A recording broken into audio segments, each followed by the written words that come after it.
Previous video था, means उसी video को हम आगे कंटिन्यू कर रहे हैं। यहाँ पे देखो हमने बहुत सारा यहाँ पे फॉर्मुला पढ़ा, ठीक है। तो आई नो कि फॉर्मुला लग रहा होगा यार कि इतने सारे फॉर्मुला मुझे लर्न कैसे होगा। तो लर्न करने के यार मैं यहाँ पे कोई शॉर्टकट तो बता नहीं सकता, जैसे ये शॉर्टकट है फटाफट कर लो। तो वो डेरिवेशन मैंने बताया, बाई चांस अगर दिमाग से अगर हट गया कि स्लिप हो गया कि ये फॉर्मुला कैसे याद होगा, तो सिंपल डेराइव कर सकते हो। बट मैं यहाँ पे ये सजेस्ट करूँगा कि यार जो भी फॉर्मुला उसको कोशिश करो कितने एक फॉर्मुला लर्न कर लो, उससे क्या करो आपस में उसे इंटर रिलेटेड बना लो। जैसे मान लो जैसे फ्लो चार्ट या तो बचपन में बनाते थे, बीच में क्या करो लॉग वाला फॉर्मुला लिख दो, log 10 की power a equal to log 10 की power a0 minus kt divide by 2.303 वो लिख दो, ठीक है। उसके आजू बाजू में क्या करो ऐसे फ्लो चार्ट टाइप का कोई फॉर्मुला सारे क्या करो लिख दो, जिससे क्या होगी जब भी तुम प्रैक्टिस करो तो तुरंत क्या होगा तुम्हारा उस पर नजर डायग्राम पे जाएगा और जिससे क्या होगी फॉर्मुला हमें याद रहेगा। अच्छा ठीक है, तो आई होप सो यहाँ तक समझ में आ गया होगा। आई नो कि फॉर्मुले कुछ ज़्यादा है इस चैप्टर में, केमिकल फर्स्ट ऑर्डर रिएक्शन तो कुछ ज़्यादा ही है, मतलब केमिकल कैनेटिक्स बोलो ना एक तरीके से मैथमेटिकल मैथ जैसा सेम टू सेम है। मीन्स मैथ्स में क्या होता है जैसे बहुत सारे फॉर्मुले होते हैं फिर क्वेश्चन सॉल्व होता है, वैसे यहाँ पे केमिकल कैनेटिक्स में थोड़ा फॉर्मुला ज़्यादा है। तो मैं यहाँ पे ये श्योरिटी दे सकता हूँ, अगर अच्छे से पढ़ लेना है तो एग्जाम में तुम्हें अच्छा खासा इसका वेटेज है केमिकल कैनेटिक्स। केमिकल कैनेटिक्स बहुत अच्छा वेटेज लेके जाता है जेईई में।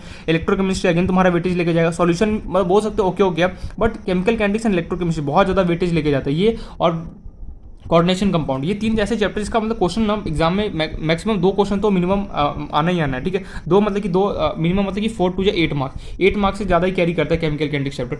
आई नो, ठीक है। आई होप समझ में आ रहा होगा। अब हम चलते हैं इस पर आगे से कंटिन्यू करते हैं। तो हमने यार ये फॉर्मुला तो देख ली, जैसे हमने जीरो ऑर्डर रिएक्शन में देखा था, क्या देखा था सबसे पहले हमने देखा था ये फॉर्मुला डायरेक्ट किया था, फिर हमने देखा था half life of reaction, same as it is यहाँ पे भी होगा, फर्स्ट ऑर्डर में भी रिएक्शन में भी है हाफ लाइफ ऑफ रिएक्शन। तो यहाँ पे नोट डाउन करो topic half life of reaction. अच्छा मुझे इतना बता दो हाफ लाइफ ऑफ जो रिएक्शन होता है उसको मैं रिप्रेजेंट किससे करता हूँ एंड उसका डेफिनेशन क्या है। मैंने पूछा हाफ लाइफ ऑफ जो रिएक्शन है उसका डेफिनेशन क्या है एंड उसको हम रिप्रेजेंट किससे करते हैं। यार डेफिनेशन तो मुझे थोड़ा याद, मतलब बिल्कुल सही जा रहे हो। डेफिनेशन क्या है कि कोई भी रिएक्शन जो भी मेरा रिएक्शन है उसका 50% कंसंट्रेशन जब कंप्लीट हो जाता है तब हम क्या बोलते हैं उसका हाफ लाइफ और रिएक्शन हो गया। ओके, इसको रिप्रेजेंट मैं किससे करता हूँ, टी और बगल में हाफ लगा देता तब टी हाफ से रिप्रेजेंट करते। यहाँ पे पहले मैं डेफिनेशन एक बार वापस से लिख देता हूँ ताकि वापस से रिकॉर्ड हो जाए। Time in which reaction complete 50%, time in which reaction बोलो कंसंट्रेशन में जो मन करे बोलो, time in which reaction complete 50%। जब मान लो कि तुम्हारे पास 200 लीटर है, 200 लीटर तुम्हारे पास कोई सॉल्यूशन है, जब 200 लीटर का आधा हो जाए, आधा का वो 100 पे होगा, जब उसका आधा हो जाएगा हम उस टाइम को क्या बोलेंगे, हाफ लाइफ ऑफ क्या बोलेंगे, रिएक्शन बोलेंगे। अब यार यहाँ पे कैसे निकालेंगे, जैसे हमने जीरो ऑर्डर रिएक्शन में देखा था हाफ लाइफ ऑफ रिएक्शन में निकाला था, वैसे सेम एज इट इज मुझे यहाँ पे निकालना पड़ेगा। तो कैसे निकालेंगे, तो मुझे पता है जो टाइम होगा, टाइम क्या होगा यहाँ पे टी हाफ होने वाला है, एंड जो कंसंट्रेशन जो ए होगा वो कितना होगा A0/2। क्यों, क्योंकि इनिशियल कंसंट्रेशन मेरे पास कितना था A0 था। अब मैं हाफ लाइफ की बात करूँ, हाफ लाइफ मतलब जो इनिशियल तो मेरे पास A0 था, मान लो कि 100 लीटर था, लेकिन कुछ टाइम टी टाइम के अंदर मेरा जो रिएक्शन है 50% कंप्लीट हो गया, देन इन दैट केस मेरे पास कंसंट्रेशन क्या रहेगा, इसका आधा कर दो A/2, दैट्स इट। क्यों, क्योंकि हाफ लाइफ ऑफ रिएक्शन हम यही तो डेफिनेशन बोलता है कि रिएक्शन जब मेरा 50% कंप्लीट हो जाए तब मुझे बताना है उसका टाइम कितना हुआ हमें कैलकुलेट करना। तो यहाँ से जो A0 था वो कितना हो गया, आधा हो गया यहाँ पे, ठीक है। अब यहाँ पे फॉर्मुला कैसे निकालेंगे, कुछ मत करो, सिंपली टाइम वाला जो हमारा फॉर्मुला था 2.303 divide by K log to the base 10 A0/A as it is लिखो यहाँ पे। अब मुझे यहाँ पे निकालना क्या है, मुझे ये बताना है कि यार टी हाफ कितना होगा, वो हमें यहाँ पे कैलकुलेट करना है। तो टी हाफ हम कैसे कैलकुलेट करेंगे, एक सेकंड, ये पेन क्यों अच्छे से चल नहीं रहा है। तो जो टी हाफ होगा वो कैसे निकलेगा, टी हाफ इक्वल्स टू हमारे पास देखो 2.303 के as it is log to the base 10 as it is. जो A0 है, A0 भी एज इट इज रहा, लेकिन जो A है, A का वैल्यू क्या होगा यहाँ पे A0/2 है। क्यों, क्योंकि हम यहाँ पे बात कर रहे हैं कि जो रिएक्शन है 50% कंप्लीट होने के बाद जब 50% मान लो जो रिएक्शन कंप्लीट हो जाएगा तो मेरे उसको कितना टाइम लगेगा कंप्लीट है वो हमें कैलकुलेट करें। तो कैसे कैलकुलेट किया जाए, उसी को कैलकुलेट करने के लिए हमें सिंपली यहाँ पे A होगा, A का वैल्यू क्या होगा मेरे पास A0 कितना हो गया 2 गया, तो पुट कर दो यहाँ पे A0/2। A0 से A0 उड़ गया, नहीं पता, अरे यार कभी भी अगर A divide by B divide by C जैसा कभी भी हो तो सिंपली हम क्या करते हैं, अगर D हो तो सिंपली A/B अगर मान लो यहाँ पे D होता तो मैं क्या करता A/B मल्टीप्लाई बाई D/C करता। लेकिन मान लो सिर्फ तीन ही टर्म A/B/C, तो देखो ये दोनों होते हैं आपस में, ये आपस में क्या हो कैंसिल आउट हो, A/B क्या होगा आपस में कैंसिल आउट हो गया। या फिर तुम क्या करते हो C को इसके साथ मल्टीप्लाई भी कर सकते हो, तुम्हारे ऊपर चॉइस। अगर तुम C को ऊपर भी भेज दोगे तो क्या होगा 2A0 डिवाइड बाय कितना होगा A0, देखो A0 से A0 तो वापस कैंसिल आउट रहा है, तो यहाँ से A0/A0 क्या हो गया कैंसिल आउट हो गया, बचा कितना यहाँ पे 2। यहाँ पे हमारे पास बचा कितना, सिर्फ 2 बचा, 2 क्या होगा मेरा प्रोडक्ट ऊपर चला गया, तो क्या T half equals to 2.303 divide by K log 10 to the, यहाँ जो 2 है 2 क्या होगा ऊपर चलेगा, क्या पावर में चला जाएगा प्रोडक्ट। अब यहाँ पे तुम्हें कुछ लॉग के वैल्यू याद करना पड़ेगा, जैसे लॉग 2 का वैल्यू क्या होगा, कुछ वैल्यू याद करना है, इसका कोई सॉल्यूशन नहीं। मीन्स कई बार क्वेश्चन में तुम्हें वैल्यू गिवन भी हो सकता है लॉग के, या फिर अगर नहीं गिवन हो तो फर्स्ट पे जो देखना क्वेश्चन में वहाँ पे कहीं ना कहीं गिवन होता है लॉग्स के वैल्यू। अगर नहीं गिवन हो तो तुम्हें कुछ ना कुछ वैल्यू याद करो, ज़्यादा नहीं 3 याद कर लो, मैक्सिमम काफ़ी है। तो कुछ लॉग की वैल्यू क्या, log 10 to the base 2, log 2 का वैल्यू कितना होता है याद करो 0.3 होता है, याद रखना। log 3 का वैल्यू कितना होगा 10 की पावर 3 कितना होता है 0.48। log 5 जो होता है तो वो कितना होता है 0.7 होता है। log 1 लास्ट याद करो log 7 उसका वैल्यू होता है मेरे पास 0.85। मतलब कि ये जो 4 वैल्यू है इसको दिमाग में बैठा लो। अगर खासकर log 2 इसमें इंपॉर्टेंट कौन है log 2 एंड log 3 का तो याद ही होना चाहिए। log 2 का वैल्यू कितना होता है 0.3 होता है, log 3 का वैल्यू कितना होता है 0.48 होता है। तो यहाँ पे सिंपली जो log 2 है log 10 to the base 2 means ये log 2 है, log 2 की जगह तुम सिंपली वैल्यू क्या पुट करते हो 0.48 पुट कर सकते हो। तो वही मैंने यहाँ पे किया, टी हाफ इक्वल टू निकल के आ गया मेरे पास 2.303 divide by K, log 10 to the base 2 की जगह मैं लिख सकता हूँ 0.3, तो 2.303 को 0.3 से अगर मैं मल्टीप्लाई करूँ तो ये अप्रॉक्सीमेटली मेरे पास कितना निकल के आता है, मैं कैलकुलेटर से करके बता रहा हूँ एक सेकंड। तो ये हमारे पास कैलकुलेटर से निकल के आता है, ठीक है, मल्टीप्लाई कर लेना टाइम मिले तो। ये अप्रॉक्सीमेटली हम बोलते हैं निकल के आता है 0.693 डिवाइड बाय के, कितना निकल के टी हाफ हमारे पास half life of reaction first order reaction के लिए कितना निकल के आता है 0.693 डिवाइड बाय कितना होता है क्या होता है, क्या बोला मैंने 0.693 डिवाइड बाय के। एक बार वापस से हो जाए, टी हाफ जो मेरे पास होता है half life of half T half को हम क्या बोलते हैं half life of reaction basically बोला जाती है ऑफ है, ठीक है, हाफ लाइफ ऑफ रिएक्शन बोला जाता है। हाफ लाइफ ऑफ रिएक्शन होता क्या है, जब मेरा रिएक्शन 50% कंप्लीट कर लेगा उस टाइम को मैं क्या बोलूंगा टी हाफ बोलूंगा। कैसे निकालूंगा, जो ए होगा क्या होगा A0/2 क्योंकि आधा हो चुका है। सिंपली मैंने यहाँ पे पुट किया, मुझे यहाँ पे दो चीजें फॉर्मूला याद करना पड़ेगा। किसका, एक तो मुझे log 2 का वैल्यू मुझे पता होना चाहिए, log 3 log 5 log 7 इन सब के वैल्यू याद रहेगा तो क्या क्वेश्चन तुम इजीली फटाफट सॉल्व कर सकते हो। तो log 2 का वैल्यू कितना होता है 0.3 होता है, log 3 का वैल्यू कितना होता है 0.48 होता है, log 5 का वैल्यू कितना होता है 0.7 होता है, log जो 7 होता है उसका वैल्यू कितना 0.85 होता है। तो मैंने सिंपली यहाँ पे log 10 to the base 2 means ये log 2 है उसकी जगह वैल्यू पुट किया कितना 0.3 कैलकुलेट किया, तो यहाँ से टी हाफ का जो वैल्यू है कितना निकल गया 0.693 डिवाइड बाय कितना क्या हो गया। तो ये हमारा क्या होता है हाफ लाइफ ऑफ रिएक्शन होता है किसका, फर्स्ट ऑर्डर के लिए। इसी का एक और फॉर्मूला है, इसमें एक और फॉर्मूला बेसिकली क्या फॉर्मूला देखना ध्यान से यहाँ पे, ठीक है। लॉग का कुछ यहाँ पे प्रॉपर्टी जो होता है वो हमें थोड़ा सा पता होना, जैसे मैंने बताया था अगर दोनों का बेस सेम हो और अगर मान लो कि दोनों का बेस सेम हो और वो दोनों आपस में सब्ट्रैक्ट हो, इन दैट केस क्या होता है जो लॉग होता है उसमें पावर क्या होता है आपस में एक दूसरे डिवाइड हो जाता है। और लॉग बेस दोनों का सेम है, अगर मान लो वो आपस में ऐड हो रहा है इन दैट केस क्या होगा वो दोनों आपस में क्या होगा मल्टीप्लाई हो जाएगा पावर उनके। उस लॉग के प्रॉपर्टी से जो तुम्हें पता होना चाहिए मैंने वहाँ पे लिखा है, जो जरूरत है मैं वहाँ पे ऑलरेडी लिखाते चल रहा हूँ। यहाँ से एक और इसका फॉर्मूला क्या निकल के आता है, ये बोलते हैं कि टी जो हाफ होता है वो मेरे पास log e to the base 2 e की पावर 2 डिवाइड बाय क्या होता है के। यार ये कैसे फॉर्मूला निकल गया, ये 2 है, ठीक है, ये कैसे आ गया देख ध्यान से। एक चीज हमेशा रखना, log 10 टू द बेस मान लो कुछ भी है, ठीक है, एक्स वाई जेड कुछ भी बस बता रहा हूँ। अगर और मान लो तुम्हारे पास log e की पावर x है, अगर log e की पावर x को अगर मुझे log 10 में कन्वर्ट करा तो सिंपली अभी भी जस्ट देखा था क्या होता है याद करो 2.303 log 10 की पावर जो भी यहाँ पे अल्फाबेट है उससे मैं कन्वर्ट कर सकता हूँ। अगर मान लो कभी भी तुम्हें ऐसा मिल जाए log e की पावर x और उसे तुम्हें log 10 में कन्वर्ट करना तो सिंपली किसे मल्टीप्लाई कर दो 2.303 log 10 और जो भी यहाँ पे अल्फाबेट उससे कर दो तो ये log e क्या होगा 10 में कन्वर्ट हो जाएगा। अच्छा यहाँ पे थोड़ा मैं log के बारे में बता रहा हूँ, ये इसमें कन्वर्ट हो जाएगा। एक और बात, जो log जो हमारे पास ये जो होता है ना log e की पावर x जो भी बोलो, इसको कई बार बुक वाले ना log जो जिसका भी बेस e हो उसको बुक वाले कई बार ln भी लिखते हैं। ln मतलब कि log का ही नाम होता है, अगर log का कभी भी अगर बेस मान लो कि e है तो सिंपली हम उसको कई बार बुक वाले क्या है तो उसको ln भी लिखते हैं, ln x जो भी यहाँ पे होगा सिंपली लिख दो। ln x का मतलब ये है, ln x जो है इसका मतलब ये है log e की पावर x।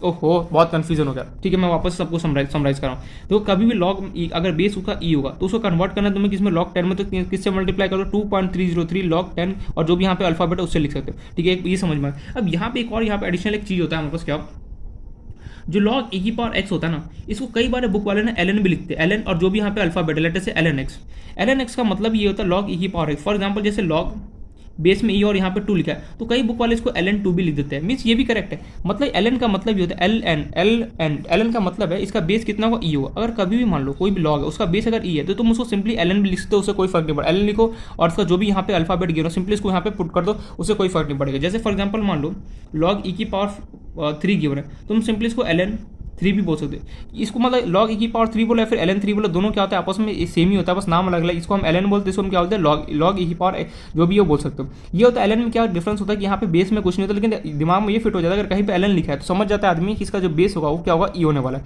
अच्छा और कभी भी log है log e है, अगर log e को अगर मैं कभी भी 10 बेस में कन्वर्ट करना तो सिंपली मैं किससे करूँगा 2.303 और log 10 की पावर x से मैं कर सकता हूँ। अच्छा और एक और बात, लॉग अगर कभी बेस में ई है तो मैं उसको एक और तरीके से लिख सकता हूँ जिसका क्या नाम है एलन, और जो भी यहाँ पे अल्फाबेट होगा उसको मैं उस तरीके से लिख सकता हूँ। बस यहाँ पे मैंने रिप्रेजेंटेशन होता है। लेकिन यार ये समझ में नहीं है, जो टी हाफ है वो लॉग ई की पावर 2 ये कैसे बन गया।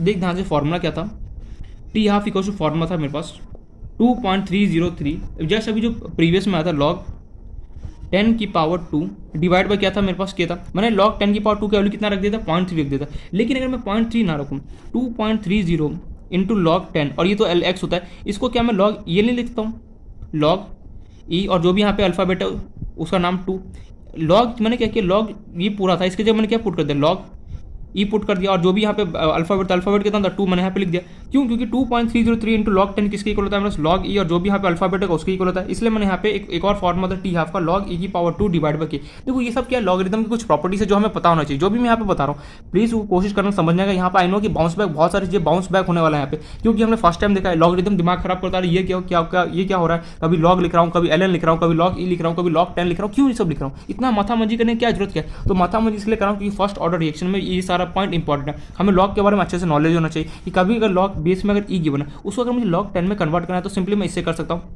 जो लॉग के अंदर अगर बेस में मेरे पास ई लिखा है तो मैं उसको दूसरे तरीके से अगर मुझे लिखना तो मैं उसको एलन तरीके से भी रिप्रेजेंट कर सकता हूँ। यहाँ पे जो मेरे पास लिखा था 2.303 लॉग 10, ये देखो किसके इक्वल है, ध्यान से देखो, क्या मैं इसको लॉग ई लिख सकता हूँ, और जो बेस के पावर क्या था एक्स, वही मैंने यहाँ पे इसको जगह पुट कर दिया, सिंपल कहानी करें। इसलिए यहाँ पे यहाँ पे एक और फॉर्मूला था जिसका नाम है लॉग ई की पावर 2 डिवाइड बाय क्या होता है, दोनों फॉर्मूला पता होना चाहिए। मतलब कि यहाँ पे मेरे पास दो फॉर्मूला निकल गया है। एक तो पहला फॉर्मूला निकल गया, क्या था हमारे पास अप्रॉक्सीमेटली हमने मान लिया कि 0.693 डिवाइड बाय के होगा, ठीक है।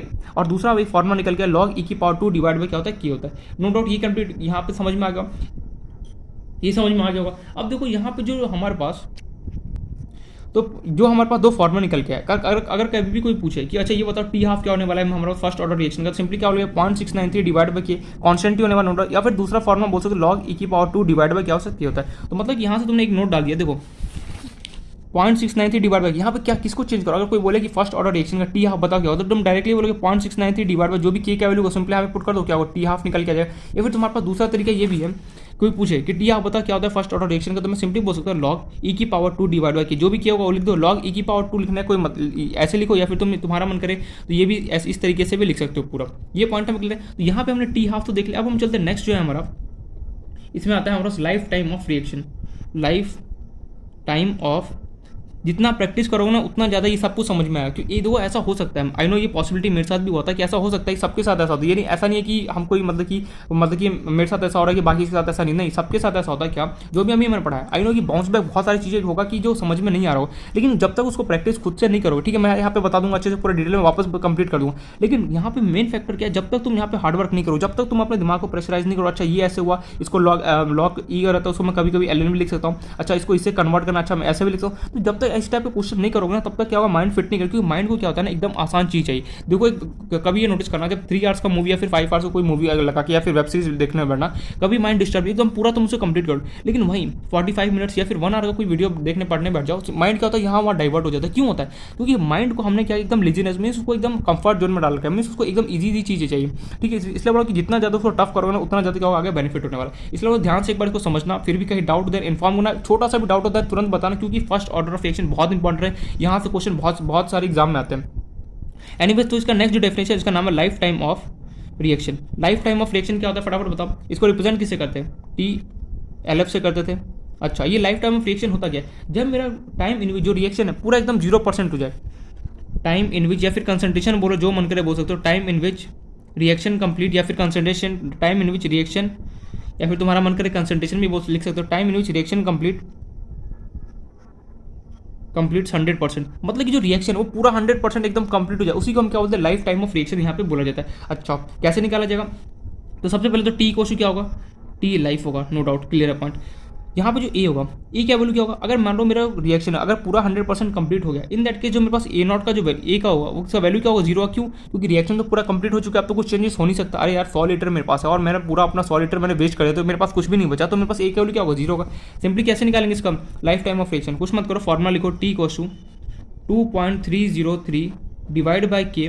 देखो इतने टाइम्स ये फॉर्मुला आ रहा है ना बार बार, जो न्यूमेरिकल यूज होने वाला है, ताकि दिमाग में फिट हो जाए। Log 10 A not divide by क्या होता था ए।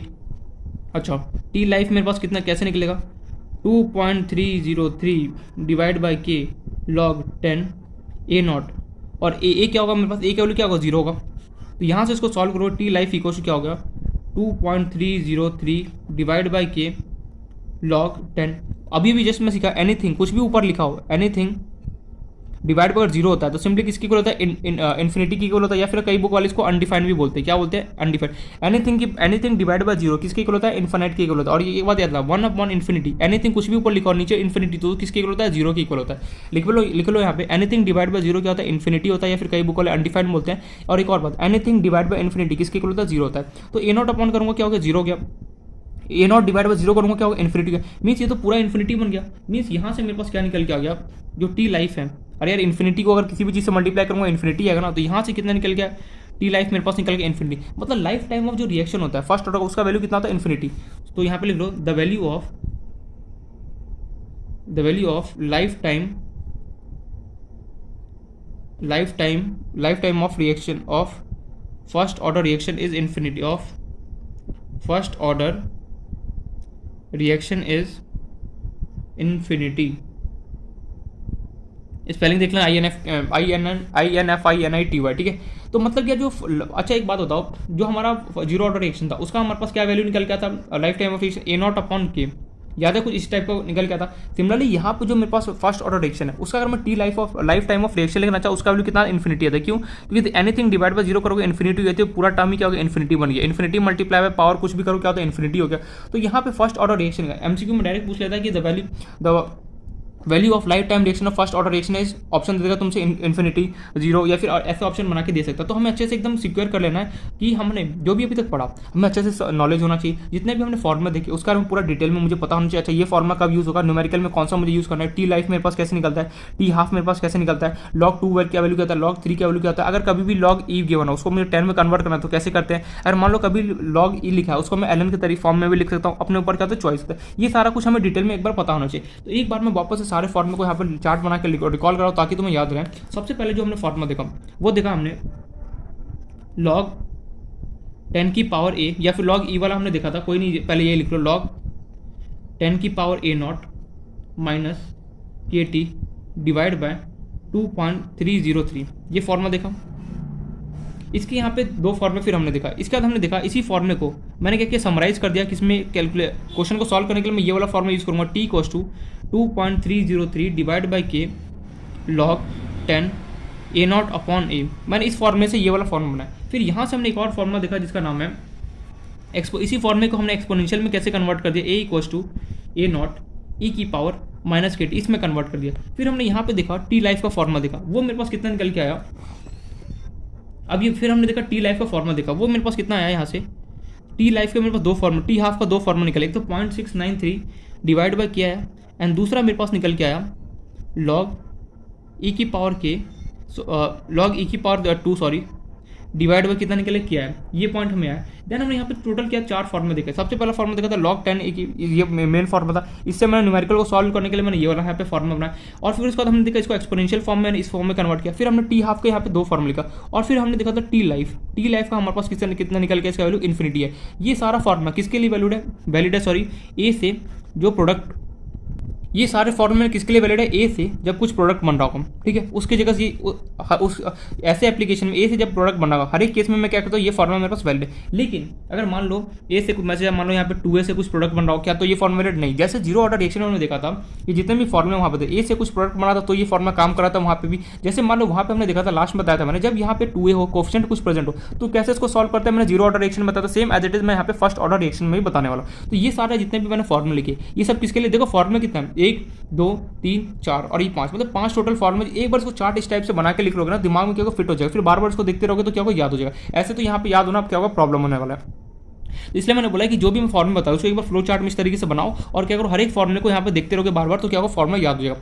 देखो फर्स्ट ऑर्डर रिएक्शन इंपॉर्टेंट है, सीरियसली बता रहा हूँ, क्वेश्चन यहाँ से आता है, मजाक नहीं कर रहा हूँ यहाँ पे, इसलिए मैं यहाँ पे इतना डिटेल में बता रहा हूँ। वरना मैं चाहता तो सब मतलब कि ऊपर डेराइव होने का मुझे कोई जरूरत नहीं है, मैं फॉर्मूला लिखता आगे बढ़ जाता। मैं यहाँ पे देखो ये नहीं बता रहा हूँ कि बोर्ड कैंसिल हो गया तो मैं आपको कुछ स्टूडियो में डिटेल में नहीं बताऊँ, मैं पहले थ्योरी बताता हूँ, फिर जो क्वेश्चन है पहले क्वेश्चन में बेसिक उठाता हूँ, फिर मैं अच्छे लेवल के क्वेश्चन भी करा, जैसे मैंने 0 ऑर्डर रिएक्शन में करा, पहले नॉर्मल क्वेश्चन, फिर थोड़ा सा अच्छा, फिर लास्ट में क्या करूँगा, मैं पूरा अच्छे क्वेश्चन करूँगा, ठीक है।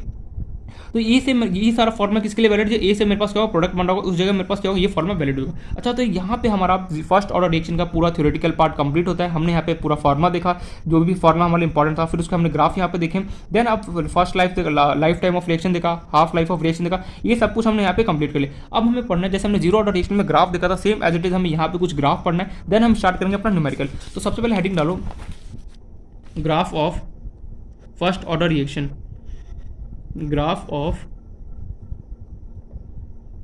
First order reaction, first order reaction हमें देखना है कुछ फर्स्ट ऑर्डर रिएक्शन के कुछ ग्राफ। तो पहला जो हमारे पास ग्राफ, टोटल 7 ग्राफ मैं यहाँ पे बताऊंगा।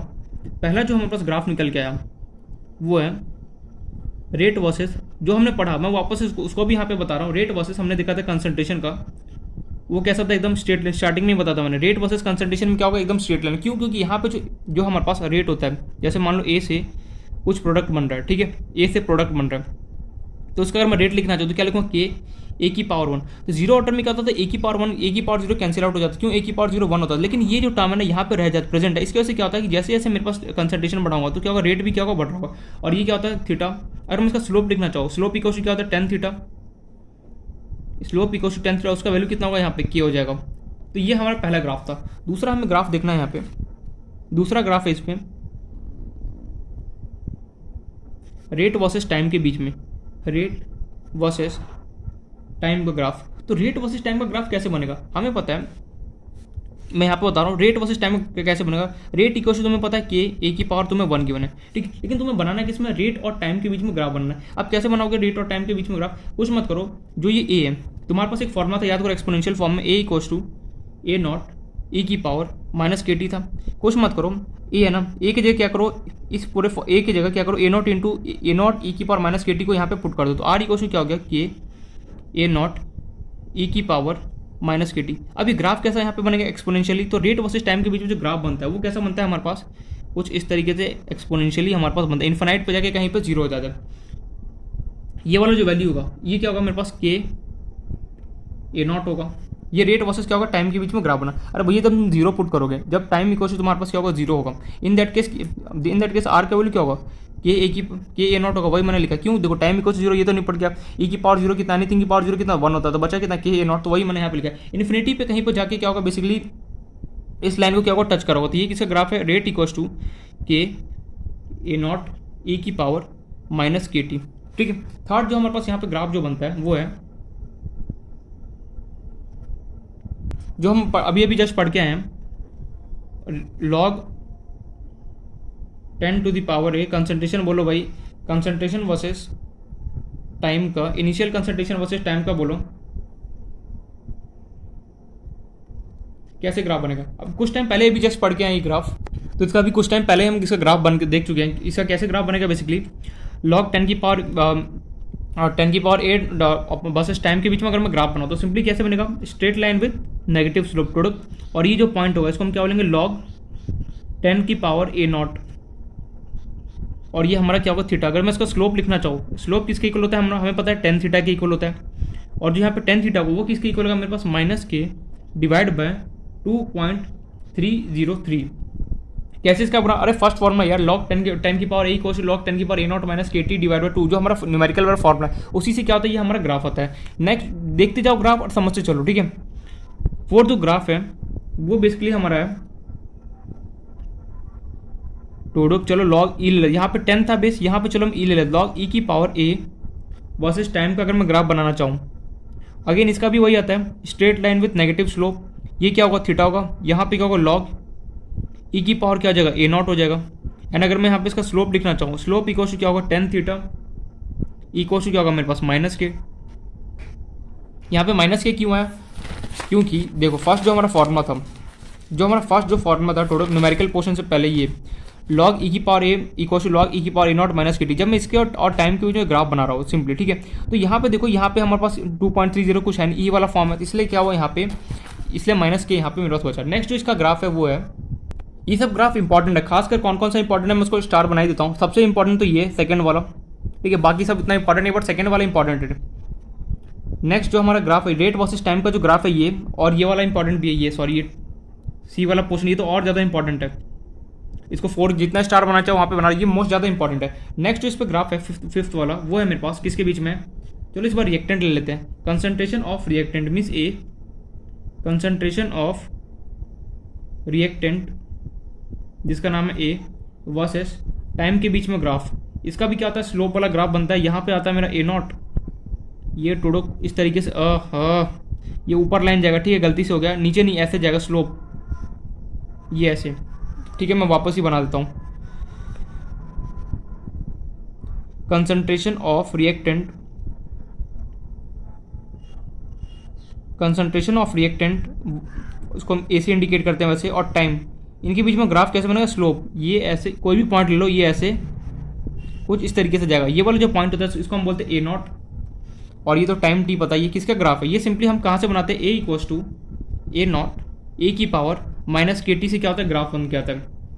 ठीक है, नेक्स्ट जो हमारा ग्राफ है 6 नंबर, वो ले लेते हैं, चलो टी हाफ का, T half versus initial concentration दिखाई दे रहा है, इनिशियल, खुद बताओ इसका कैसे ग्राफ बनेगा, T half versus initial concentration sorry initial concentration को मैं किससे रिप्रेजेंट करूंगा, ए नॉट से।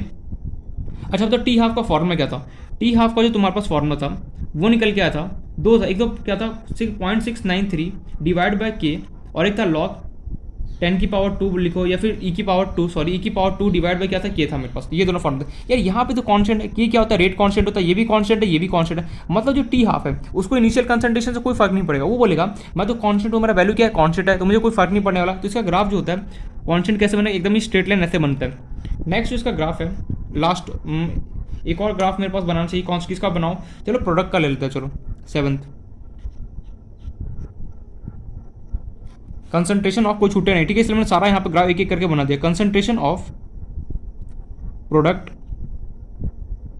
वर्सेस टाइम, इसका जो ग्राफ होता है, यहाँ पे अगर मैं लिखाने चलूँ तो बहुत ज़्यादा लेंथी हो जाएगा, इसलिए बस एक बार देख लो, डेराइव नहीं कर रहा हूँ, बात समझ लो। इसका ग्राफ कुछ इस तरीके से बनता है, और प्रोडक्ट मान लो कि ए से कुछ बी, मान लो कोई प्रोडक्ट बन रहा है, ए से मान लो कुछ बी प्रोडक्ट बन रहा है, ठीक है, जो यहाँ पे बी होगा उसका वैल्यू मेरे पास कैसे क्या होता है, मेरे पास बी का अगर मैं वैल्यू लिखना चाहूँ तो बेसिकली मैं लिख सकता हूँ, मैं उसको लिख सकता हूँ b equals to x equals to a not 1 minus a की पावर माइनस के टी, ठीक है, उतना ज़्यादा इंपॉर्टेंट नहीं, बट ये कैसे एक्सप्रेस होता है हमें कोई लेना देना नहीं, बहुत ज़्यादा लेंथी हो जाएगा, मैं डायरेक्ट करने चला जाऊँ ये फॉर्मा, बस तुम्हें पता होना चाहिए concentration of product versus time के बीच में ग्राफ कैसा होता है, ये स्लोप, उल्टा स्लोप बन के आता है, ठीक है। तो यहाँ पे ये टोटल हमारे पास 7 ग्राफ है जो हमें अच्छे से एक बार डिटेल में पता होना चाहिए, जो इंपॉर्टेंट मैंने स्टार्ट किया उसका हमें अच्छे से नॉलेज होना चाहिए, उसका स्लोप हमें याद रखना, ठीक है, जैसे कंसंट्रेशन लॉग 10 वर्सेस टाइम के बीच में ग्राफ बन जाए, उसका स्लोप क्या था याद होना चाहिए। देन हमारे पास रेट वर्सेस टाइम के बीच में जो ग्राफ है उसका हमें स्लोप अच्छे से पता होना चाहिए। एग्जाम में डायरेक्टली पूछा, मजाक नहीं करो, जेईई मेंस में डायरेक्टली क्वेश्चन आता है ग्राफ से, ग्राफ तुम्हें देता है और पूछता चाहिए बताओ इसका किसका ग्राफ है, या फिर तुम्हें लैंग्वेज फॉर्म में दे देगा, बोलेगा log 10 की power A with respect to time, graph इस 4 ऑप्शन देगा, तो क्या बोला है, straight line with negative slope, ये हमें अच्छे से पता होना चाहिए। तो यार यहाँ पे हमने टोटल 7 ग्राफ देखा जिसका हमें पूरा अच्छे से नॉलेज होना चाहिए, जो मैंने डबल स्टार बना उसके बारे में तो पूरा डिटेल में पता होना चाहिए, ठीक है, कैसे क्या हमारे पास ग्राफ है। तो यहाँ पे एक तरीके से फर्स्ट ऑर्डर रिएक्शन का मैं बोल सकता हूँ थ्योरेटिकल पार्ट यहाँ पे कंप्लीट होता है। अब स्टार्ट कर इसका न्यूमेरिकल पोर्शन में मैं एंट्री मारता हूँ, उससे पहले एक बार वापस बोलूँगा सारे फॉर्म अच्छे से रिवाइज होने चाहिए, लर्न होना चाहिए, कोई भी फॉर्मुला मिस नहीं होना चाहिए। मैंने यहाँ पे फ्लो चार्ट इसलिए बना दिया है, सो बहुत ज़्यादा हो गया थ्योरी का नॉलेज। चलो अब स्टार्ट करते हैं अपना न्यूमेरिकल पोर्शन, ठीक है। न्यूमेरिकल में कौन सा फॉर्मुला यूज़ करना है मैं ऑलरेडी बता चुका हूँ, इसे डरना बिल्कुल भी नहीं है। तो पहला क्वेश्चन हमारे साथ ये सामने ये रहा, a first order reaction, a first order reaction, the concentration of दिखाई दे रहा है, द कंसंट्रेशन ऑफ, बिल्कुल, the concentration of reactant decreases from 800 mole decimeter cube to 800 से चलो कितना, चलो 50 ले लेते, चलो 50 मोल डेसीमीटर क्यूब। डेसीमीटर क्यूब क्या होता है, वॉल्यूम का यूनिट होता है, इन 2 × 10 की पावर 4 सेकेंड। तुमसे पूछा जा रहा है find the rate constant, find the rate constant, solve this question. कैसे इसको सॉल्व कर देखते हैं, कितना थ्योरी का नॉलेज है। सबसे पहले मुझे क्या बोला जा रहा है, क्वेश्चन पढ़ो, अ फर्स्ट ऑर्डर रिएक्शन, खुद से अटेम्प्ट किया नहीं किया, ठीक है। आई होप से किया होगा अटेम्प्ट, वीडियो को पॉज कर दे। अगर आगे सॉल्व अच्छी बात है, मैंने हिंट दिया था फॉर्मुला जो मैंने बोला न्यूमेरिकल पोर्शन के लिए, वो हमें इसके अंदर यूज़ करना है। क्वेश्चन क्या बोला जा रहा है, एक फर्स्ट ऑर्डर रिएक्शन है, अच्छा, जिसका कंसंट्रेशन डिक्रीज हो रहा है 800 से 50 हो रहा है, 800 से 50 डिक्रीज हो रहा है। ये डेसीमीटर क्यूब क्या है यार, ये वॉल्यूम का यूनिट होता है। ये क्या डेसीमीटर क्यूब क्या होता है, वॉल्यूम का यूनिट होता है। लिख लेना साइड में, लिखना चाहो 800 से 500 क्या हो रहा है, उसका डिक्रीज हो रहा है। और कितना टाइम ले रहा है, 2 × 10⁴ सेकंड ले रहा है। मेरे से पूछा जा रहा है रेट कॉन्स्टेंट। रेट कॉन्स्टेंट बोलो तो यार के का वैल्यू, मुझे के का वैल्यू निकालना है, कैसे निकाला जाए। मैं पहले बोल चुका हूँ फर्स्ट ऑर्डर रिएक्शन के लिए न्यूमेरिकल पोर्शन में मुझे कौन सा फॉर्मूला अप्लाई करना है,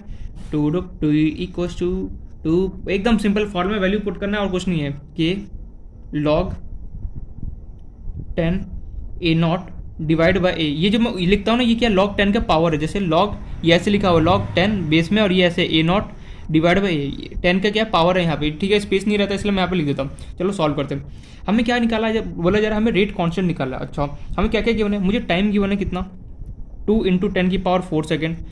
मेरे पास क्या वॉल्यूम, मुझे इनिशियल मेरे पास कितना था, इनिशियल देखो वॉल्यूम था मेरे पास 800 से कितना हो जा रहा है, 50 में जा रहा है। मीन्स इनिशियल वॉल्यूम को मतलब A0 कितना मुझे गिवन है 800, और कितना चेंज हुआ मेरे पास 50। तो मेरे पास कितना गिवन है टोटल 50, और टाइम कितना लगा 2 × 10, मतलब कि 800 से, जब 800 में से मैंने क्या किया, 800 से जब क्या हुआ 50 में 800 से, मान लो तुम्हारे पास 800 लीटर था, 800 में तुम्हारे पास मोल लीटर, मान लो 800 तुम्हारे पास मोल्स है, वहाँ से तुमने क्या किया 50 मोल पे तुम पहुँच गए। कितना टाइम लिया तुमने, 2 × 10⁴ क्या लिया, 6 सेकंड 4 सेकंड जो भी लिया। तुमसे ये पूछा इसका रेट कॉन्स्टेंट कितना होगा, मतलब 800 से 50 आने में टाइम इतना लगा, तो इसका रेट कॉन्स्टेंट बताना मुझे क्या होगा। रेट कॉन्स्टेंट मतलब के क्या मुझे वैल्यू बताना है।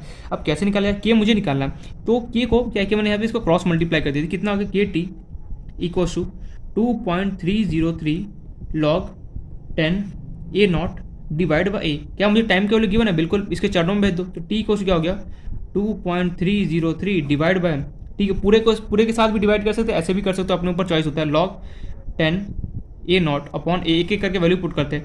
2.303 एज इट इज, टाइम मुझे गिवन है 2 × 10⁴ एज इट इज। कुछ नहीं, वैल्यू रखना है, सॉल्व करना है। log 10 A0 तुम्हें कितना गिवन है 800 पुट कर दो, डिवाइड बाई ए कितना गिवन है 50। सॉल्व करते हैं इसको, चलो इसको करते हैं। ये 5 के टेबल में 80 आता है, 5 × 5 8 में से 5 गया 3 16, ये हो गया 16। तो और इसको अगर मैं करूँ 2.303 को अगर मैं 2 से डिवाइड करूँ तो ये हमारे पास कितना निकल के आएगा। चलो एज इट इज ऐसे ही रहना, तो कोई फर्क नहीं पड़ता, छोड़ दो इसको। T equals to 2.303 divide by कितना हो गया 2 × 10⁴, बचा कितना log 10, और यहाँ पे आ गया 16। एक खासियत होता है लॉग के अंदर, क्या जो 16 है, 16 को क्या मैं 2 की पावर 4 लिख सकता हूँ। 2 की पावर 4 क्या होता है 16 होता है मेरे पास, ठीक है। लॉग में खास बात क्या होता है, लॉग एक आइडेंटिटी होता है, इसका आइडेंटिटी या फिर बोलो एक फॉर्मूला होता है मेरे पास, आइडेंटिटी बोलना सही रहेगा, या फिर प्रॉपर्टी बोलो। लॉग में एक प्रॉपर्टी होता है क्या, लॉग बेस में कुछ भी गिवन हो 10 या फिर कुछ भी, यहाँ पे जैसे मान लो पावर क्या है तुम्हारा ए, और इसके ऊपर अगर कोई पावर है तो वो जो पावर होता है क्या तो आगे आ जाता है।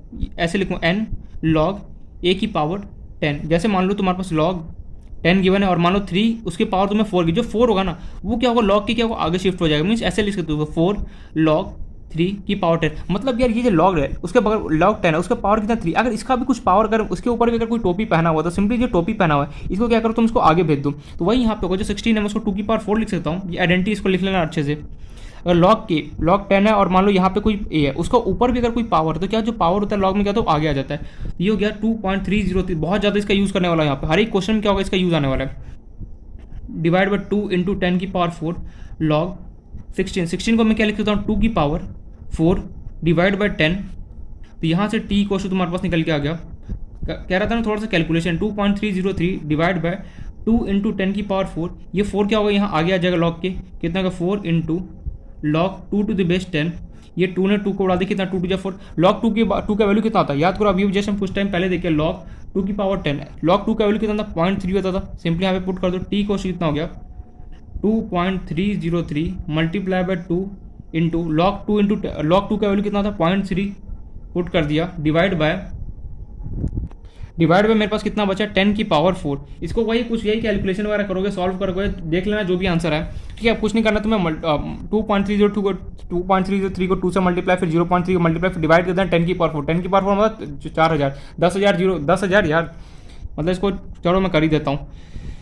ये हो गया हमारा 3 2 6, ये हो गया 0, ये हो गया 3 2 6, ये हो गया 2 2 4, मल्टीप्लाई पर कितना है 0.3 डिवाइड बाय 1 2 3 4, 4.606 को अगर मैं 0.3 से मल्टीप्लाई करूँ, कैलकुलेटर से हेल्प ले लूँ, चलो ले लेता हूँ मैं हेल्प कैलकुलेटर से। ये कुछ स्टेप का आ रहा है 0.00013818 इस तरीके से कुछ आ रहा है। इतना लिखने की कोई जरूरत, सिंपली तुम 1 चलो 10 की पावर 4 को एज इट इज़ रहने देते हैं, ठीक है, कोई फर्क नहीं, 10 की पावर 4 को एज इट इज़ रहने दो। तो ये बेसिकली ऊपर मेरे पास ऐसे कुछ आ रहा है 1.3818 डिवाइड बाय कितना बचा 10 की पावर 4, और इसको अगर मैं ऊपर भेजूंगा तो कितना हो गया, t इक्वल्स टू 1.3818 इंटू 10 की पावर कितना हो गया -4, आंसर खत्म कहानी। और अगर कुछ कैलकुलेट करना तो और भी कर सकते हो, बट यहाँ पे हमारा फाइनली आंसर है। तो इस तरीके से हमने ये देखा, ओहो के क्या वैल्यू है ना, मैं टी क्यों लिख रहा हूँ पे, मैं हर जगह मैंने टी लिख दिया, ओ भाई साहब मैं भी यार क्या मतलब के, हम रेट कॉन्स्टेंट निकालो और मैं टी हर जगह लिख रहा हूँ, ठीक है, टी ना लिख के कर दो यार हर एक जगह, टी तो ऑलरेडी तुम वैल्यू लिख चुके हो यहाँ पे, मैं भी थोड़ा सा ठीक है हो जाता है, सिली मिस्टेक हुआ, ठीक है, तो कॉम्प्रोमाइज़ कर लें उसको। हर जगह क्या है जहाँ पर भी मैंने टी लिखा था उसको क्या करो कि, तो यहाँ से हमने रेट कॉन्स्टेंट कितना निकाला 1.381 इन 10 की पावर -4, यहाँ पे कुछ नहीं करना है, तो जो फॉर्मुला तुमने पढ़ा उसी को तुम्हें यहाँ पे यूज़ करना पड़ेगा। इधर उधर क्या करेगा बेसिकली, डायरेक्ट तुम्हें ना देखे, तुम्हें बोलेगा कभी रेट कॉन्स्टेंट निकालो, कभी टाइम निकालो, ये सब करने के लिए देख मेन जो फॉर्मुला ना वो यही है, यहीं से तुम्हें जो निकालना है वो निकाल सकते हो। एक और बात, लॉग का ये प्रॉपर्टी हमेशा देखना, अगर log 10 अगर ये ए है, ए के ऊपर अगर कुछ शोपी पहना हो मीन इसका भी कुछ पावर हो गया, तो सिंपली क्या करना, इस पावर को तुम क्या करना log के आगे हमें लिखना पड़ता है, जो कि मैंने यहाँ पे लिखा है। तो आई होप तो समझ में आएगा किस तरीके से सॉल्व करना। एक बात हमेशा देखना, कभी भी केमिकल कैंडिडेट से क्वेश्चन करो फर्स्ट ऑर्डर में, जो यहाँ पे यहाँ पे तुम्हारे पास जो भी है वैल्यू होगा, सोचना इसको log 2 log 3 log 4 इस टाइप का कुछ वैल्यू में कन्वर्ट करना, जिससे क्या हो आसानी से तुम इसका वैल्यू को पुट कर सकते। क्या बोला मैंने, मैं भी जैसे log तुम्हारे पास 16 आया था, log 16 की पावर 10 आया था, मेरे मन में कैसे सोचेगा, मैं कैसे सोचूंगा कि 2 की पावर 4 से बनाओ। तो देखो हमेशा ये कोशिश करना, जो भी यहाँ पे नंबर है सोचना है ये किसी का पावर बन जाए 2 या 3 या फिर जो नज़दीक में उसका कुछ पावर बन जाए, जिससे क्या उसका पावर आगे आ जाए और मैं इसका वैल्यू लिख सकूँ। जैसे मैंने log 2 का वैल्यू लिखा था कितना 0.3 आया था, इसलिए ठीक है। तो ये पहला क्वेश्चन था, आई होप तो समझ में आ गया हो। अब चलते हैं नेक्स्ट क्वेश्चन की तरफ। नेक्स्ट क्वेश्चन में थोड़ा सा चलो ईजी ले लेते हैं, ईजी लिया जाए, चलो ईजी लेते हैं। जैसे हमने जीरो ऑर्डर रिएक्शन में किया था सेम एज इट इज यहाँ पे भी क्वेश्चन ले रहा हूँ, सिंपल सा। नेक्स्ट क्वेश्चन है हमारे पास, देखते हैं इसको हो पाता है सेम एज इट, मैंने बोला जिसको जीरो ऑर्डर रिएक्शन आ गया उसको फर्स्ट ऑर्डर रिएक्शन भी आ जाएगा, लेकिन क्या यहाँ पे फॉर्मूला अच्छे से याद होना चाहिए, लॉग का जो मैं प्रॉपर्टी बता रहा हूँ वो हमें थोड़ा बहुत पता होना चाहिए। और first order reaction is 20% complete in 5 minute, 20% complete in 5 minute and चलो फाइंड एंड नहीं एक ही देता हूँ, find the time in which find the time in which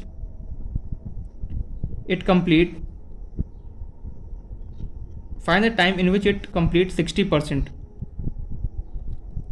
zero order reaction में भी हमने ऐसा देखा था, कोई हमारा जीरो ऑर्डर रिएक्शन था, वहाँ पे देखा था कि 20% या फिर 40% कंप्लीट होने से 5 या 6 मिनट लग रहा है। फिर मैंने पूछा था वहाँ पे 60% या फिर 80% या फिर जितना भी परसेंट उसको कंप्लीट में कितना टाइम लगता है। याद करो हमने कैसे सॉल्व किया था, 2 इक्वेशन बनाया था, 2 इक्वेशन बना के मैंने सॉल्व किया था, सेम फंडा मैं यहाँ पे लगाऊंगा। तो क्वेश्चन क्या बोल रहा है मेरे को यहाँ पे, मेरे पास एक फर्स्ट ऑर्डर रिएक्शन है जो कि 20% कंप्लीट होने में से लगता है 5 मिनट। मेरे से पूछा जा रहा है यार कि ये बता 60% कंप्लीट होने में से कितना टाइम लगेगा, फाइंड द टाइम, ये time TIME, find the time in which it complete 60%। तो यार फर्स्ट ऑर्डर रिएक्शन है जिसको 20% कंप्लीट होने में मुझे टाइम लग रहा है 5 मिनट, मेरे से पूछा ये जा रहा है 60% होने में कितना टाइम लगेगा, ये मुझे कैलकुलेट करना है। जीरो ऑर्डर रिएक्शन में भी हमने सेम एज इट इज करता। अब कभी भी इस टाइप का क्वेश्चन है सिंपली मुझे क्या करना है, 2 इक्वेशन लिखना है किसका, देखो सिंपली हमें क्या करना है, टी इक्वल टू मुझे पता है कितना है 2.303 divide by K log 10 A0 upon ए। तो पहले मैं इक्वेशन लिखूंगा किसके लिए 20% के लिए, यहाँ पे इक्वेशन लिखूंगा, फिर मैं दूसरा इक्वेशन लिखूंगा किसके लिए 60%, फिर दोनों को सेकंड को फर्स्ट से डिवाइड या फिर जिसको करना कर सकते हो। दूसरे के लिए मैं लिखूंगा T equal to 2.303 divide by K log 10 A0 divide by K. देखो केमिस्ट्री में कितना है, तुम्हारे पास जितना कंटेंट रहेगा, तुम जितने टाइप के क्वेश्चन देखोगे ना उतना ही क्या एग्जाम में सिमिलर क्वेश्चन वहाँ पे मिलता है। एग्जाम ये नहीं होता कि रॉकेट साइंस नया क्वेश्चन बना के दें, जितना यहाँ पे क्वेश्चन करोगे सिंपली क्या उसी टाइप से उसी से रिलेटेड तुम्हें क्वेश्चन वहाँ पे मिलेगा। ये हो सकता है कि वहाँ पे लैंग्वेज थोड़ा घुमा फिरा के इधर उधर कर देगा, बट याद रखना फर्स्ट ऑर्डर रिएक्शन में हमेशा कोई भी क्वेश्चन हो मुझे ये वाला फॉर्मुला ही अप्लाई करना है। इसी से क्या हो, जो भी निकाला हो, तुम्हें रेट कॉन्स्टेंट निकालना हो, टाइम निकालना हो, दिस करना हो, या फिर इनिशियल कंसंट्रेशन निकालना हो, या फिर कितना कंसंट्रेशन चाहिए, सब कुछ जो भी निकाला हो इसी फॉर्म में से हमारा निकल के आता है। तो पहला मैं क्या करूँगा, कभी भी अगर क्वेश्चन फर्स्ट ऑर्डर रिएक्शन का आता है, जीरो ऑर्डर रिएक्शन में भी तुम ये देख किया जो सेम टू सेम वही क्वेश्चन है, बस यहाँ पे फॉर्मुला बदल गया। वहाँ पे क्या होता था, formula A equals to A0 minus KT में अप्लाई करता था, यहाँ पे फॉर्मुला क्या अप्लाई कर रहा हूँ, T इक्वल्स 2.303 के लॉग 10 A0 अपॉन ये वाला फॉर्मुला मैं अप्लाई कर रहा हूँ। तो सबसे पहले मैं लिखूंगा 20% के लिए इक्वेशन, फिर मैंने लिखा 60% के लिए इक्वेशन, फिर दोनों को यहाँ पे सॉल्व करते हैं। तो तुम्हें 20% के लिए टाइम कितना गिवन है 5 मिनट, पुट कर दो 2.303 as it is, rate constant नहीं पता मुझे as it is, log 10 as it is A naught. अच्छा, मैं एक और बात वहाँ पे पहले ही बोल चुका था, जीरो ऑर्डर रिएक्शन में अगर कभी भी तुम्हें इनिशियल कंसंट्रेशन अगर क्वेश्चन में नहीं मेंशन तो समझ जाना उसका इनिशियल कंसंट्रेशन कितना होगा, 100 होगा। क्या होगा, कहाँ पे लिखूँ कहाँ पे लिखूँ कहाँ पे लिखूँ, चलो यहाँ पर लिखता हूँ। अगर क्वेश्चन में कभी भी तुम्हें इनिशियल कंसंट्रेशन का कोई इन्फॉर्मेशन नहीं किया तो समझ जाना उसका इनिशियल कंसंट्रेशन कितना होगा, 100 होगा। अच्छा, यहाँ पे अगर ये 20% मान लो कि कंप्लीट हो रहा है, इनिशियल तुम्हें 100, तो मैं क्या बोल रहा हूँ, अगर तुम्हें कभी भी क्वेश्चन में इनिशियल कंसंट्रेशन अगर तुम्हें नहीं गिनो तो समझ जाना कितना 100 या फिर 100% लेके सॉल्व करना। यहाँ पे तुम्हें 100 है, ठीक है। अब 100 में से तुमने क्या किया, 20% यहाँ पे अगर कंप्लीट किया तो बचा कितना तुम्हारे पास, 80 बचा। तो ए नॉट तो क्या होगा, इनिशियल कंसंट्रेशन कितना होगा, 100। अब ए क्या होता है, रिमेनिंग कंसंट्रेशन, मतलब कि तुमने 20% क्या किया, 100 में से कंप्लीट किया तो बचा कितना, 80 डिवाइड कर दो। मैंने क्या बोला, अगर कभी भी क्वेश्चन में तुम्हें इनिशियल कंसंट्रेशन का कोई भी इन्फॉर्मेशन नहीं किया ना तो सिंपली तुम्हें 100 मान के सॉल्व करना। तो इनिशियल कंसंट्रेशन में 100 पुट किया। अब ए क्या होता है, रिमेनिंग मेरे पास क्या होता है, कंसंट्रेशन। तो रिमेनिंग कंसंट्रेशन कैसे निकालूंगा, मेरे पास कंप्लीट कितना हो रहा है, 20% कंप्लीट हो। मैंने सिंपली बस जितना कंप्लीट हो उसको क्या करो, 100 में से माइनस कर दो, या फिर जो भी यहाँ पे प्रेजेंट है इनिशियल कंसंट्रेशन कितना, 80 सिंपली पुट कर दिया। अब इसको थोड़ा सॉल्व वगैरह करते हैं। तो ये हो गया हमारे पास, काटोफुटी करना पड़ेगा थोड़ा।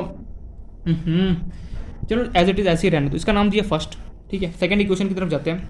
इसका मुझे टाइम क्या करना है, 60% का निकालना है, एज इट इज़ रहा 2.303 divide by K as it is log 10 as it is. A naught क्या होगा, सबके लिए इनिशियल कंसंट्रेशन क्या होगा, 100 ही होगा।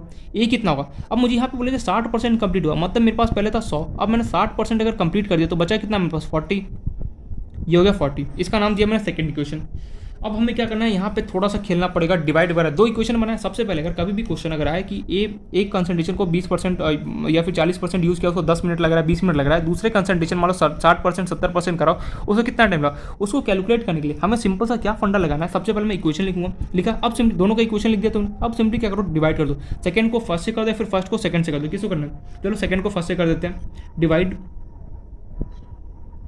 सेकंड बाय फर्स्ट, ठीक है। तो टी के नीचे टी डिवाइड बट्टा, इसका कितना है 5 इक्वल टू, ये हो गया 2.303 के, ओहो 2.303 के लॉग 10 100 डिवाइड बाय 40, इसके नीचे 5, इसका कितना हो गया 2.303 divide by K log 10 100 divide by कितना हो गया 80। देखो 2.303 दोनों के पास है, निपट गया।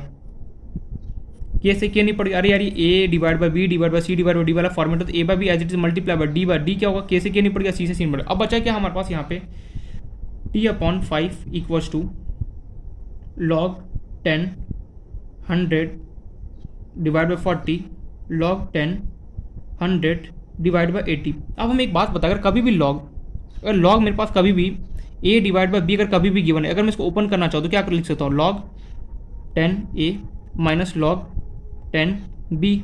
अरे यार अभी हमने पढ़ा था कि कभी भी दो लॉग हो उसका बेस दोनों का सेम हो, तो इन दैट केस का पावर क्या होता है, आपस में डिवाइड होता है। जस्ट उसका मैंने उल्टा किया, अगर कभी भी तुम्हें लॉग गिवन हो, ठीक है, अगर एक दूसरे से आपस में डिवाइड हो रहा है, अगर मैं इसको ओपन करना चाहता हूँ तो सिंपली क्या माइनस कर सकता हूँ। तो ये हो गया मेरे पास log 10 to the power 100 minus log 10 to the power 40। कुछ नहीं किया, मेरे पास ये ए बाई बी था, इसको मैंने ओपन कर दिया। अगर कभी भी लॉग में अगर पावर एक दूसरे से आपस में डिवाइड हो, इन दैट केस को ओपन कर सकते हो, लॉग 10 की पावर ए माइनस लॉग 10 की power B, same as it is यहाँ पे हुआ log 10 to the base 100 minus log 10 to the base कितना 80। अब हमें यहाँ पे थोड़ा बहुत सॉल्व करना पड़ेगा। इसको कैसे सॉल्व करेंगे, देखो 100 है, 100 किसका स्क्वायर होता है, 10 का स्क्वायर होता है। कैलकुलेशन देखते चलो मेरे साथ, t डिवाइड बाई 5 कैलकुलेशन ही तो है यहाँ पे पूरा, बस लॉग 10 100 किसका स्क्वायर होता है, 10 का स्क्वायर होता है, चलो लिख दिया मैंने लॉग। अब ये 40 है, 40 को हम बेसिकली क्या बना सकते हैं इसको, यहाँ पे कॉम्प्लेक्स हो जाएगा थोड़ा सा, कैलकुलेशन में यहीं पे करना चाहिए। 1 0 से 1 0 निपट गया, 10/4 बचा, 1 0 से 1 0 निपट गया। ओ यार चलो कोई नहीं, यहाँ पे 1 0 काट दो,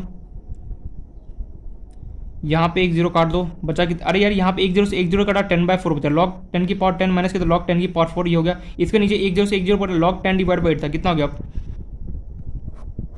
इसको कट ही कर दो। यहाँ से क्या हो गया, लॉग 10 डिवाइड बाई 8 था, तो हमें पता है अगर log 10 A divide by B होता है, सिंपली मैं इसको लॉग ए माइनस बी लिख सकता हूँ, लॉग 10 यहाँ पे एक 10 हो गया माइनस लॉग 10, और इसका मेरे पास कितना बचा 8 एज इट इज लिखा। अब इसके बाद हमें क्या करना है, एक लॉग का प्रॉपर्टी होता है कभी भी, दूसरा प्रॉपर्टी लग रहा है यार कितने सारे प्रॉपर्टी है लॉग के। देखो लॉग के ना कुछ टेबल्स होता है, टोटल 5 या 6 प्रॉपर्टी जो हमारे इंपॉर्टेंट है। एक तो मैंने ये वाला माइनस वाला बता दिया, एक डिवाइड वाला होता है, एक मल्टीप्लाई वाला बता दिया, एक और यहाँ पे होता है अगर कभी भी दोनों के नीचे पावर बेस और पावर दोनों अगर सेम हो तो सिंपली उसका वैल्यू क्या होता है 1 होता है। फॉर एग्जांपल जैसे मान लो log 2 कितना उसका होगा 1 होगा। मन कभी भी अगर ऊपर 4 हो और नीचे भी 4 हो, दोनों जगह सेम हो तो उसका वैल्यू कितना तो 1 होता है। देखो 10 10 इसका वैल्यू कितना हो गया 1, t/5 1 माइनस log 4 का वैल्यू कितना होता है कुछ टाइम अगर मैंने नहीं बताया तो लिख लो यहाँ पे log 4 का वैल्यू कितना होता है हमारे पास 0.3 होता है। कितना log 4 का वैल्यू लिखने का जरूरत ही क्या है? देखो सिंपली मैं यहाँ पे क्या करूँगा चालाकी से log 10 लिखा, जो 4 होता है 4 किसका स्क्वायर होता है 2 का स्क्वायर डिवाइड बाय कितना है यहाँ पे अगेन ये कितना हो गया 1 हो गया log 10 8 किसका होता है 2 का क्यूब होता है।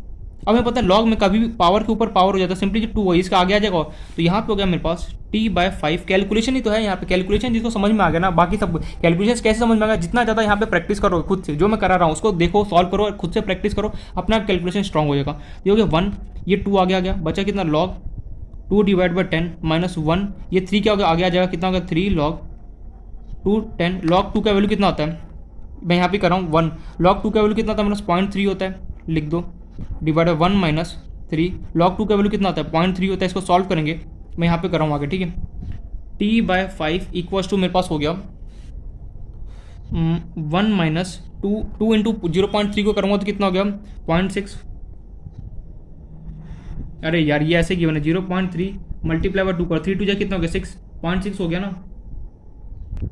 यहाँ 1 माइनस कितना हो गया 0.6 डिवाइड बाय यहाँ नीचे कितना था 1 माइनस 3 इंटू कितना हो गया 3 इंटू 0.3 3 3 9 0.9 हो गया तो 1 माइनस 0.6 करोगे तो कितना हो गया 1 माइनस 0.6 करोगे ये हो गया 0 10 में से 6 गया 4.4 हो गया डिवाइड 1 में से 0.9 को सब्ट्रैक्ट करो कितना हो गया 0.1 बचा यहाँ से t डिवाइड बाई 5 इक्वल्स हो गया पॉइंट को उड़ा दिया क्योंकि यहाँ पे सेम नंबर है तो यहाँ से बचा t/5 equals to 4/1 t equals to क्या बचा 4/1 करो कितना हो गया